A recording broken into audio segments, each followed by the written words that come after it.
police SWAT vehicle started dispersing the tear gas in the residential areas before it even made it to the intersection at 52nd and Orange.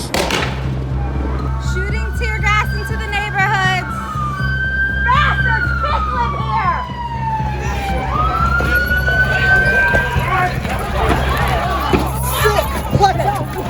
Please don't shoot us! Please don't shoot us!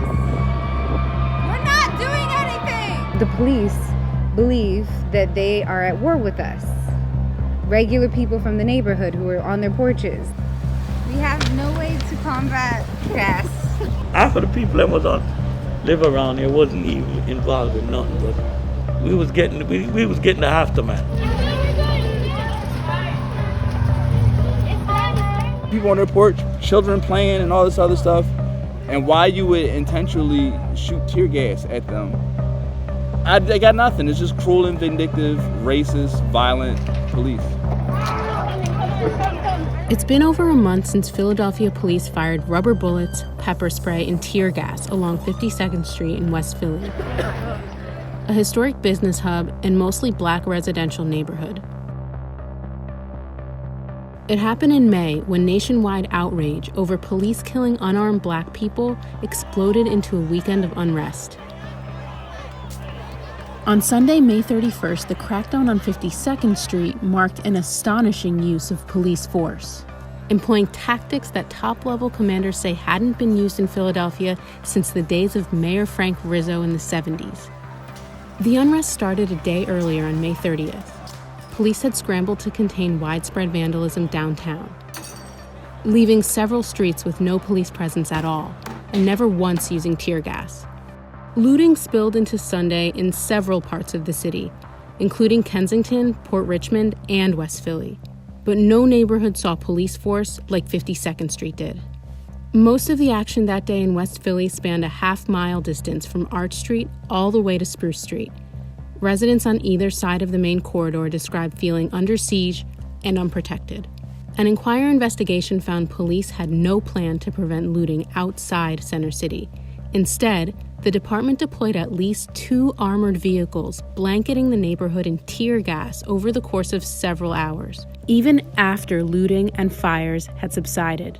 Police also fired rubber bullets and pepper spray at bystanders, including a citizen journalist, a cab driver, and several others. 15 officers were injured too, among them a captain with a broken leg and a commander who took a rock to the face. It really begs the question of how is the situation allowed to get to that point? Even if commanders were hurt, no one's denying that. But what happened that it was allowed to get to that point? So how did things spiral out of control that day? And of all places, why West Philly?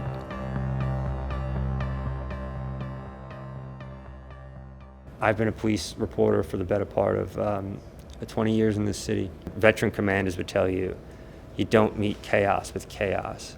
You meet chaos with measured control. You try to calm the situation rather than confront the crowd. To do that, you have to put a plan together, to prepare, to have the people in place. From what we can glean from our sources, despite week-long demonstrations across the country, despite the unrest in Center City on Saturday night, there wasn't really any plan at all. It was really every commander for themselves. That they didn't anticipate potential unrest and looting in neighborhoods. The first sign of unrest in West Philly that day was around just before 3 o'clock, when a call comes over police radio of a crowd gathering at 52nd Street. At 52 and Chestnut off of 54 Market, got a large crowd gathering. Response team at 52nd Market. You hear the voices of the officers for about 90 minutes calling for manpower, calling for people to come. They're not there to respond in the way that they usually would have been in these types of situations. You see that those rocking the car windows broke mine. You down at 52 and Orange, 52 and Orange, they're setting multiple police vehicles on fire and they're trying to overturn them. The de-escalation tactics, they're basically controlled movements where officers, bike officers and patrol officers in blue shirts rather than riot gear, they lock arms and they move forward slowly. But every minute that ticked away on police radio, their opportunity to do that grew less and less. That fumbled response from the get-go just kept compounding. The 52nd Market, they're stealing police cars, pushing police cars. You need to get more units over there. And that quickly kind of escalates into, a clashing between the crowd and cops. Abandoned police vehicles are set on fire. It's a very volatile situation. News helicopters captured some of the most dramatic activity. It was happening here on 52nd between Arch and Market just before 4 o'clock. Around the same time, reinforcements finally show up. But when they come, it's in the form of SWAT trucks 3 blocks south on Chestnut Street. This SWAT truck is driving down 52nd Street away from the most intense turmoil and toward Amelia Carter. More and more people started coming out of their homes to see what was happening. She lives on Chancellor Street and records this video.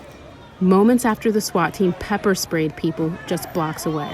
It became a scary vibe when we saw more and more people limping and crying and screaming.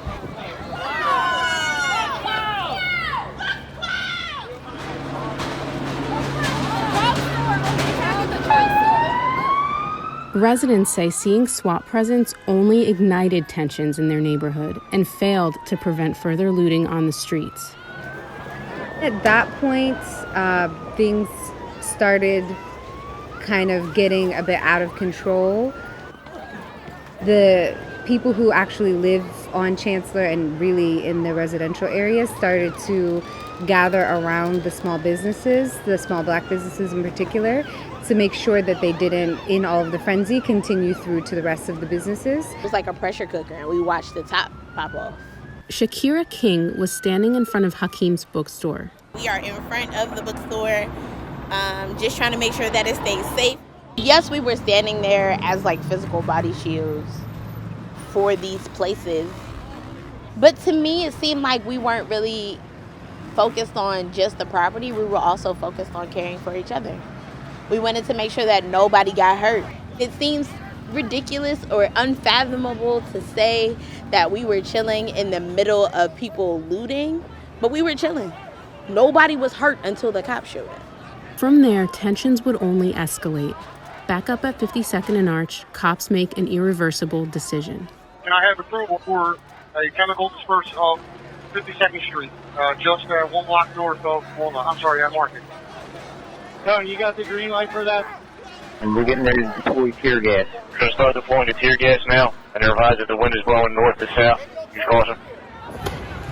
Shooting smoke bombs currently out of a truck here in West Philadelphia. I'm on 52nd and Arch Street. Clouds just shit. He's shooting directly at the crowd, if you can see him. Police cars there. There's a police car that was on fire. Once you start firing tear gas, you're firing tear gas. That is now your tactic. Now you're committed to that. You're deploying noxious gas and chemicals into the air. You can't send officers then to de-escalate. The SWAT truck showed up and started pepper spray to disperse the crowds. They start spraying the tear gas, just openly. Antonio Boone lives nearby and wanted to document what was going on.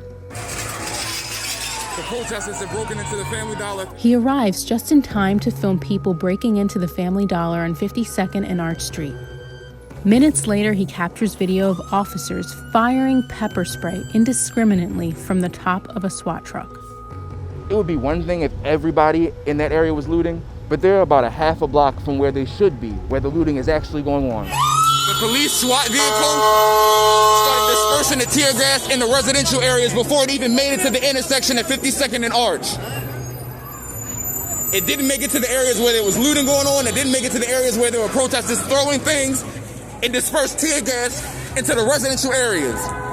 They're not even doing shit. People over here not even doing shit. They don't even stand next to people. Not long after that, I got hit in the face with pepper spray by a police officer.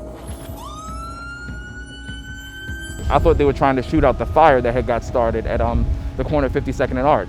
So I ducked under one spray, assuming that he was just trying to shoot it over me at the fire. I look like I'm on fire? You a fucking nut. What's your badge number?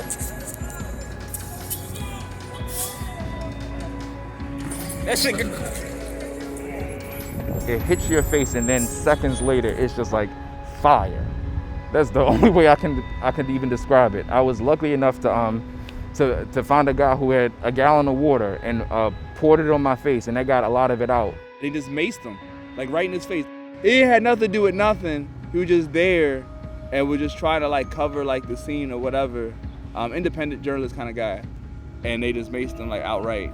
I can't think of any reasoning why he did that other than to be cruel, you know? It's just so many things happened that day that shouldn't have happened. A block away, a photographer captured photos of a taxi with shattered windows. Eyewitnesses say when the cab driver approached police and asked for help protecting his car, an officer shot him in the head with a rubber bullet. Dozens of eyewitnesses we spoke with describe similar scenes of force by police at random. Is this tear gas? I couldn't believe it was actually happening because when the SWAT officer got off the truck, he looked at us dead in the face and fixed the gun and shot.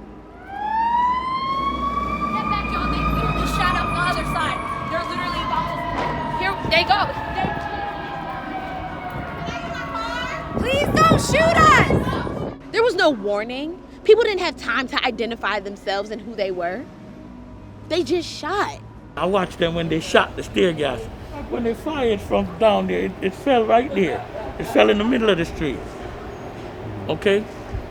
Hey, kids, you remember when they was firing the tear gas that day? Yeah. Did some of it come down here?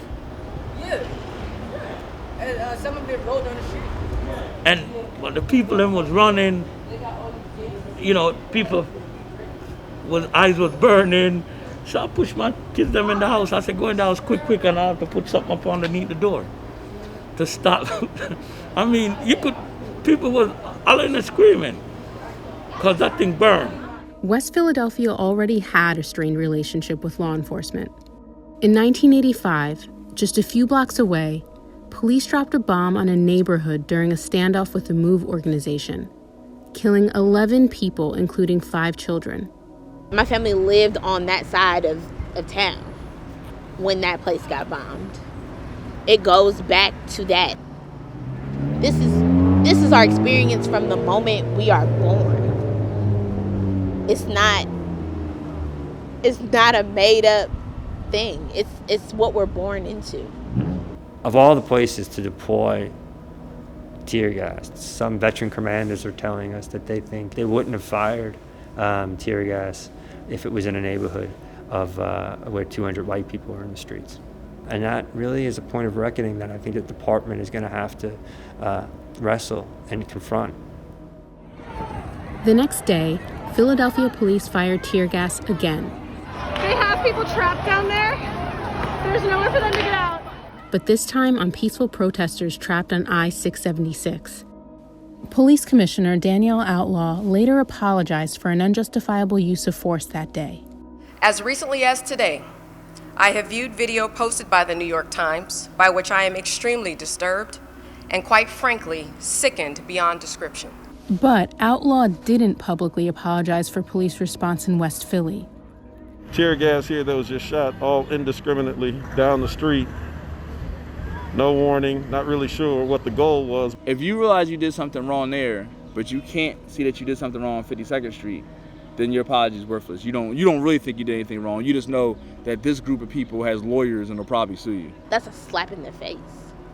Because what it says is you don't give a damn about any of the actual people who makes up 44% of the city. That's 800,000 black people. In a press conference this week, Mayor Kenney said he gave the department permission to use tear gas if necessary. But it was up to incident commanders to decide when and how to use it on the ground. Everyone did their best. Certainly from the armchair on Monday morning, it's easy to criticize, and people have a right to criticize if they choose. But this was real-time stuff and life and death decisions that had to be made. We all just kind of got up the next day and cleaned up the corridor and went to work and had normal everyday interactions. It kind of affirmed that violence was normal, that people thought it was justified, and that It really wasn't violence at all. It was just what needed to be done.